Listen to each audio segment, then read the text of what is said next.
زموږ ټول مسلمانان چې ریاست عزت ورنکړي دلته جهاد نه دی هلته جهاد دی نو مولانا زه د تا پوښتنه کوم که چیرې د کفارو په موجودګي داسې جهاد روایي لکه ته چې وایې نو ایمان تېر که په سعودي کې بیا جهاد روا دی په کویت کې بیا جهاد روا دی هلته هم امریکن بیړۍ ناستې دي هلته هم خلک راغلي دي ناست دي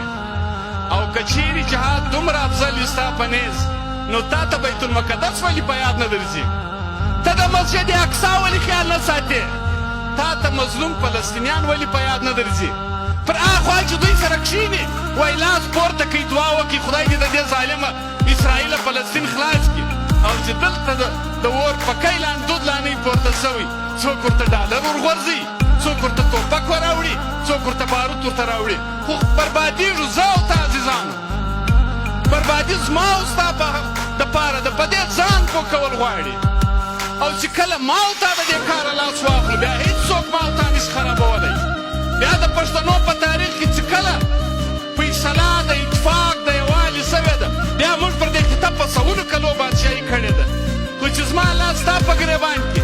او ستا لاس زما په ګریبان کې ستا په ګریبان کې هم تړی نه سو پاته زما په ګریبان کې هم تړی نه سو پاته ته هم په بغارو زه هم په بغارو خواست به مې دا ی عزیزانو چې د دغه اور وژلو په خاطر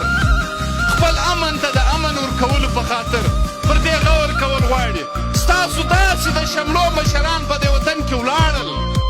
داسې انسانان په شهادت ورسېدو شپې پر روان 100 کاله پیړۍ کې نشي جوړولی دا مرګونه به درسوي ستاسو ځوانان په شهادتو ورسېدل دا نن چې ملګرو یادول عبدالرازق و عبدالخالق و محیب الله شاه و نو پسې ورځه کوچلاغ ته ورسه قاسم جان لره محبت خان لره عسکر خان لره ورسه بیا بشیر بلور لره ورسه بیا میا راشد لره تاسو وګورئ په سوونو په زرګونو دې په یو چا پسې توپک اخیستی د دې د یو چا سره بدي وله خو ته په خوار کې ته په زار کې ته په در په دره کلې نن پر دغه تا ته غور کول غواړي چې ستا د سر دغسې خلک به څوک په دغه یا په هغه نامه ولې وژني در څو پورې به یې وژني او در څو پورې به ته په دغه خبره سر نه خلاصوې چې زه هم دا جنګ په دې ختمول د خپلې خاورې غواړي چې پکې برباد سو کور هم پکې وران سو ستا هر هغه ځای د تباهي خواته خلک بیایي چې هلته د یو پنځور پوه آمدن راځي د باچا خان د سیاست مقصد څه و عزیزان تا دپاره سیالي